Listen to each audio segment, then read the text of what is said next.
Bueno, esto es una sesión de bonus track de preguntas rápidas para Carlos, que nos han hecho llegar algunos seguidores y no nos ha dado tiempo a plantearlas en la charla, y vamos a ir muy rápido. José Luis Jiménez, de Jaén, nos comenta que en los 3 últimos años pues él ha venido observando la presencia cada vez más abundante de palomas torcaces en ciudades, y lo que más le llama la atención a José Luis, que lo que más le llama la atención es la mansedumbre que parece detectar en estos animales, que él tenía como algo antisociales. Bueno, pues efectivamente sí que es verdad que cada día o cada vez se ven más palomas torcaces en nuestras ciudades. Parece ser como que se está viendo un proceso de domesticación, ¿no? de esta especie, se está aproximando. Hombre, si lo piensas, en las ciudades no hay predadores, con lo cual la especie está cada vez más a salvo. Hay buena calidad como para criar, hay buenos jardines donde la especie puede estar a gusto y tranquilo, ¿eh? Y después hay suficiente alimento o hay gran cantidad de alimento para mantenerse ahí, con lo cual le está viniendo muy bien todo ese ambiente humanizado para proliferar. Y bueno, que sean cada vez más domésticas o más próximas, depende también, claro, de las generaciones que hayan nacido. Si son hijos ya de padres que han criado en un árbol, en un jardín, pues estará acostumbrado a ver a los humanos allí alrededor, ¿no? Y si les están echando de comer y todo esto, pues como una especie más, como un individuo más allí, ¿no? Lo mismo que los lobos cuando se le crían desde chiquitillos, ¿no? Son súper cariñosos y como un perro normal y corriente, ¿no? Juan Carlos nos escribe desde Fuenteovejuna y nos dice que solo en 2 días había observado como una decena de gazapos muertos en el campo, en la zona de Fuenteovejuna, sin síntomas de hemorragia vírica, ni misomatosis, ni nada, y si cree o ha leído o hay algún tipo de enfermedad nueva que esté afectando a los conejos. Era una Bueno, observación allí. no soy, no soy un especialista en esta especie, ¿eh? Yo tengo además colegas en el departamento y en veterinaria que son muy buenos trabajando con conejos y por lo tanto ellos serían los más apropiados para responderla. Pero que yo sepa, no hay ninguna nueva enfermedad relativa al conejo para muertes en masa, es decir, como la misomatosis o la neumovírica hemorrágica, estas, que son las dos que han tocado muy fuerte a las poblaciones de conejos.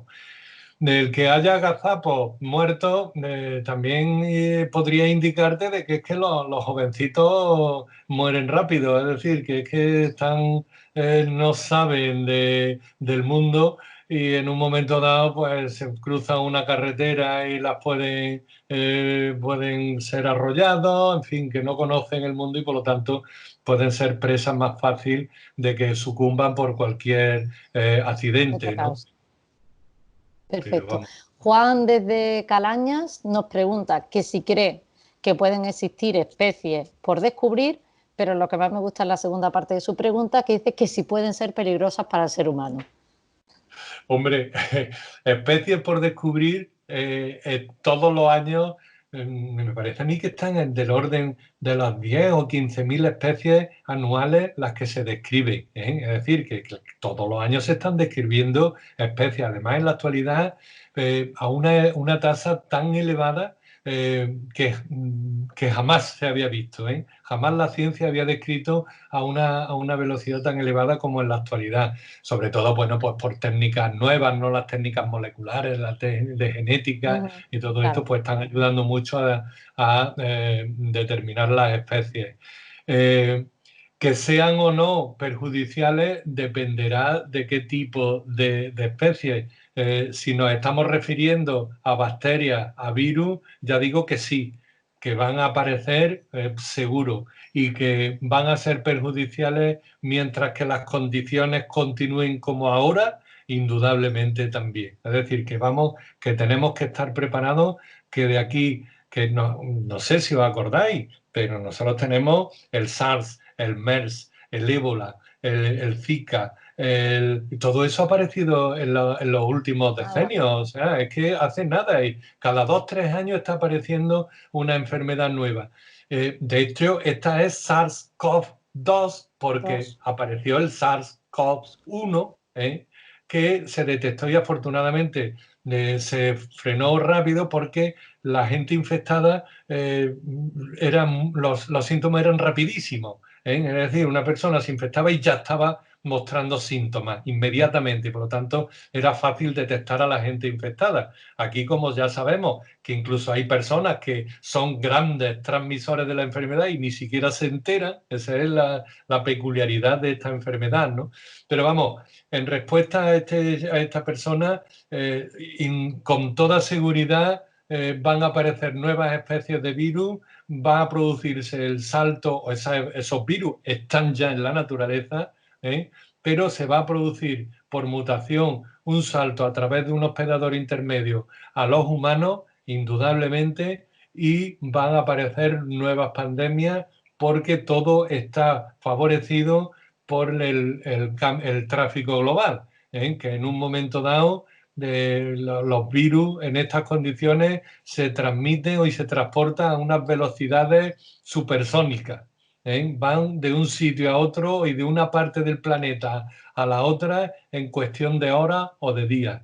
Por lo tanto, el problema es un problema global que nos tendremos que afrontar, que habrá que afrontarse. Yo creo que esto va a cambiar bastante el mundo, espero, al menos en cuanto a controles de pandemia. Ahora, lo que vamos es a simplemente controlar los síntomas de la enfermedad, controlar el virus, pero no vamos a controlar la enfermedad, que por qué se produce. Es decir, es como quitar la fiebre, pero no quitar la bacteria del organismo, ¿no? Además que nos damos un antipirético para que nos baje la temperatura. Pero realmente, ¿qué es lo que está causando las pandemias? Pues la crisis de la biodiversidad y el cambio climático. Pues esas son las causas fundamentales las que habría que atacar, pero no los síntomas como va a ser ahora, ¿no? Perdón por haberme extendido. Es maravilloso porque amplía todo lo que hemos estado charlando. Jesús, desde Calañas también, nos pregunta que a qué se debe que algunos animales, como los celacantos, no hayan cambiado prácticamente nada en 3 millones de años y por qué evolucionan muy lentamente, si es porque evolucionan muy lentamente o porque no lo han necesitado. Efectivamente, no son 3 millones de años, son 60 millones de años. O sea, los celacantos cuando se descubrieron en el 38, en 1938, se descubrió el primer celacanto, el primer Latimeria, que se llama Latimeria, el género Latimeria, que hay 2 especies nada más, pues se describió en las Islas Comores, cerca de Madagascar y por ahí, y fue por Miss Latimer, que es la señora que lo descubrió, que descubrió a la especie. Viven en unas condiciones muy concretas los celacantos, viven en unas condiciones, son abisales y viven en unas condiciones muy, muy, muy particulares y por ahí, como ese ambiente no ha cambiado a lo largo de millones de años, por eso se han mantenido. No es que no hayan necesitado, es que son unos reductos ahí. De hecho, se pensaba que se habían extinguido porque ha habido muchos fósiles, porque además se piensa, el celacanto es muy interesante porque se piensa que es uno de los eslabones perdidos. Las aletas entre lo que era el propio pez y el tetrápodo primitivo, porque tiene las aletas pedunculadas y además mueve las aletas conforme nosotros también movemos las extremidades, es decir, adelantamos el brazo derecho y la pierna izquierda y adelantamos la mano izquierda, el brazo izquierdo y la pierna derecha, o el caballo, ¿no? Que van así en diagonal, los movimientos. Pues este mueve las aletas de esa manera, es muy curioso. Pero en fin, él no ha cambiado, esta especie no ha cambiado porque vive en unas condiciones muy particulares, en un hábitat muy concreto y se mantiene. Y hay diseños en la naturaleza que no necesitan cambiarse, por ejemplo el de los tiburones, el de los escuálidos, de los escualos, no necesitan cambiarse porque ese diseño sí que lleva millones de años desde que apareció el diseño del tiburón. Ese diseño no ha cambiado prácticamente a lo largo de las decenas de millones de años. ¿Por qué? Porque era muy eficiente en su momento y la naturaleza, mientras que algo sea eficiente, tira para adelante con ella. No lo toca, ¿no? No, no, Bueno, todo, todo. pues nos preguntaban ya las dos últimas preguntas.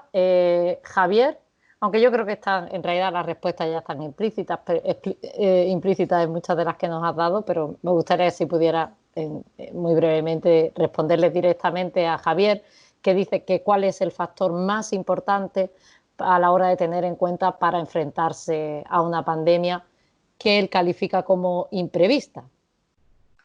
Hombre, ya digo, ya esta ha sido imprevista y ha pillado como ha pillado a todos los gobiernos. No hay ni unos mejores ni otros peores. Quizás al principio la desinformación en China creo que quizás haya sido un poco determinante en esa historia, pero en fin, la arrogancia humana creo que también ha jugado su papel en toda esta pandemia. ¿Qué es lo que hay que hacer? Pues creo que ya lo he dicho, ¿no? O sea, por supuesto, habrá que buscar la vacuna, por supuesto, habrá que mantener unas reservas estratégicas de material sanitario, pero indudablemente lo que habrá que mantener también, lo que se ha descubierto, es que los hospitales, los médicos, las enfermeras son mucho más importantes a la hora de la verdad que los brokers económicos. Por lo tanto, la economía no es tan importante, es mucho más importante la sanidad y por lo tanto los hospitales deberían de ser un sistema público y no tratar a los pacientes como meras mercancías. Cuando se privatizan a los hospitales se están utilizando a los pacientes como mercancías. Eso es infame. Si hubiéramos tenido un sistema sanitario más saludable, en mejores condiciones, pues a lo mejor hubiera pasado como ha pasado en Alemania, como ha pasado en Suecia, como ha pasado en Noruega, donde indudablemente sí que ha habido pandemia, pero los efectos no han sido los efectos de España. En ese sentido, un incremento de la calidad de los sistemas hospitalarios y del quitar el carácter privado a los hospitales y al sistema sanitario ayudaría mucho. La vacuna, por supuesto, y como digo también, intentar controlar el cambio climático es fundamental para la contaminación y la biodiversidad, intentar luchar por la biodiversidad. Yo sé que todo esto es muy bonito decirlo y como se dice en argot periodístico, la noticia de primera plana de hoy mañana envolverá el bocadillo, ¿no?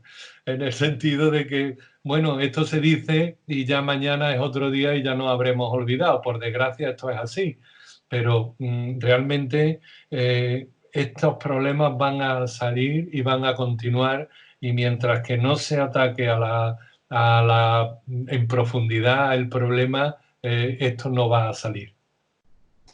Creo que en realidad, María, si nos estás escuchando, creo que Carlos acaba de contestarte, ¿no? Que por qué seguiremos expuestos siempre a este tipo de pandemia o de problemas sanitarios. ¿Por qué siempre lo hemos estado y por qué lo seguimos estando? No sé si le quieres añadir algo más a esto. No, bueno, los patógenos siempre han estado ahí, y nunca hemos tenido problemas con ellos, salvo algún caso esporádico, como digo, pues bueno, pues la gripe del 18, pues vale, indudablemente hubo un salto ahí, pero todos los virus están ahí, además hay 300, dicen que hay entre 300.000 y 1,7 millones de virus por descubrir. Bueno, que no sabemos, es que no sabemos nada de ello. Es muy probable que alterando las redes tróficas, alterando la biodiversidad, machacando el planeta como lo estamos machacando, pues estamos produciendo el caldo de cultivo más apropiado para que este tipo de pandemias continúen apareciendo. Perfecto. Ahora sí, muchísimas gracias, Carlos. Nos vemos en la próxima. Muy bien.